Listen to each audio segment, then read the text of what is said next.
बंद पडलेल्या ज्ञानराधा मल्टीस्टेट वर पुन्हा ईडीने कारवाई केली असून 102 कोटीची मालमत्ता जप्त केली आहे, अशी माहिती आज बुधवार दिनांक 25 सप्टेंबर रोजी दुपारी 1 वाजता माध्यमांना देण्यात आली आहे.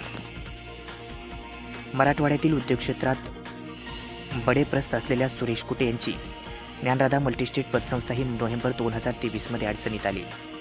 या पतसंस्थेवर प्राप्तिकर विभागाच्या छाप्यानंतर 3,70,000 ठेवीदार खातेदारांचे 3,700 कोटी रुपये या पतसंस्थेत अडकले आहेत. या प्रकरणात या पतसंस्थेवर 45हून अधिक गुन्ह्यांची नोंद आहे. ज्ञानराधा मल्टीस्टेटच्या 50 शाखांच्या मागच्या वर्षीच्या ऑक्टोबर महिन्यापासून आर्थिक व्यवहार ठप्प असल्याचे सांगितलं जात आहे. ज्ञानराधा मल्टीस्टेटच्या महाराष्ट्रासह मध्य प्रदेशातील इंदोर आणि अन्य ठिकाणीही 50 शाखा असून 6.5 लाख खातेदार तिकडचेही आहेत. म्हणून गेल्या काही दिवसापासून ही ज्ञानराधा मल्टीस्टेट बंद आहे. या प्रकरणी विविध प्रकारचे गुन्हे दाखल झाल्यानंतर आता पुन्हा ईडीने मागेही चौकशी केली होती. आता तब्बल ईडीने 102 कोटीची मालमत्ता जप्त केली आहे